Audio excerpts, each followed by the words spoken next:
आई मानो खतर थी वा उन सब को इंसाफ कोन थियो गरीब के काम नौकरी कोन मिले उन्हनि जो बारा मानू प्रिंसिपल का आने के भर्ती कया वे थाने जो को लोकल मानू आए जो तगारी की मजदूरी करे सके तो बाकी जो को सुविधा है छा जवन छा थाने जो मानू इतरो जो को गट आए थाने में तैलीम थाने जा नौजवान टैलेंट असा जो इंजीनियर वेठान असा अने केड़े किस्म जा जे से मानू वेठान पर ही जो को असो खरण देला ध्यान न उन करे जो असा सिंधी मानू उन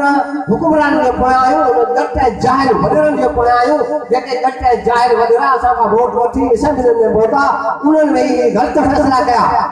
उन करे असा के जो को असो को रोजगार कोन मिलो ए असा वधन जो को मौको कोन मिलो अब जगह वडरा वो वजन था जे असेंबली में वोट तवा जो अक्सर तवा जे गरीब हेठे तबके जे मिस्किन मान जे जेके ठपा आनी उनके दादा करे असेंबली में पहुंचायो था ए पो असेंबली में वही केड़ा फैसला था कर असेंबली में वही ये पेजा बब वर्जन पेजा बंगला ठाजन पेजो गाडियो उजन पेजी मिलकत वध में ठाजे आवाम जो को बोलो के कोले आवाम जो को बोलो कोले पर के गरीब हारी मजदूर जो को फैसलो कन तो बाबा फलाने जो को आसो हारी सा जुल्म है फला मजदूर सा जुल्म है जो कैसे कंपनी हो कोयलो अथर जो निकतो है अथर जे मान जो हम कोने जा उन के रोजगार छो न थो दो उन कने पूछा कया उन करे मुराद शाह जो शहर है इन कंपनी में हेंद्रो में इन में जो पास हुकुमरान शामिल इन जो हिस्सो है इन में इनन के घर बैठे हिस्सो पर मिले तो तवा जो छो जी गाल कन आ तवा गरीब मिस्किन जी गाल छो कन अवा का वोट वठी हले आया असा में इतनी जरूरत है न तो कोने जो उन का घरे में जाने असे पूछा करियो छा तवा असा के आवा के असा वोट इन करे दिनो जो असा के विकणी तवा भेजा जे कर बब भरे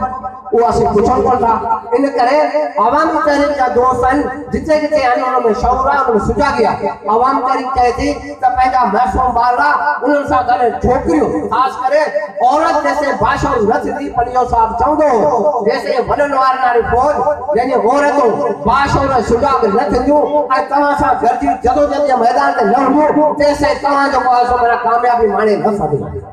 कांचो ये बेटे के जदो जदो उनमें सिद्धांत तेरे जो बड़ो किरदार है असा जो भेड़ो मायरो ए औरतों जे के से हर जदो जदो मैदान से जडन कदे जो को जदो जदो असा जो कामयाब हो जाते इन करे औरत के रो तो घर जो गुलाम न बनायो औरत के बाप जन की मशीन न बनायो औरत के जेतरा हक जो जेतरा तवा के हक है उन के तालीम जो उन के सुजागी जो कौमी कमन जो उन के अगवानी जो कजी हो जो अगवानी करे सकन छा औरत जो हक ने और बेनजीर हुई वो वजीर आजम पाकिस्तान थी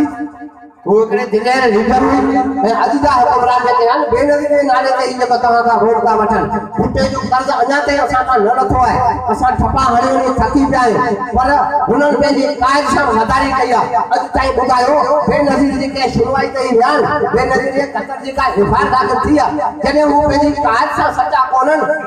असा सा वो सच्चा की थी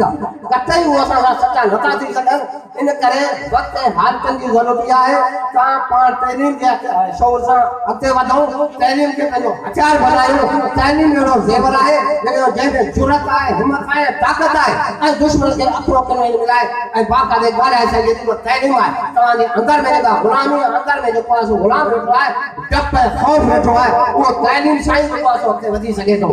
अचो आवामी तरीके मजबूत करो आवामी तरीके के मान में तवा में लालच ना है तवा तो वोटन दला जैसी ना आयो तवा में सुजागी शौर पैदा कर दलायो ता पंजन पेरन दे दियो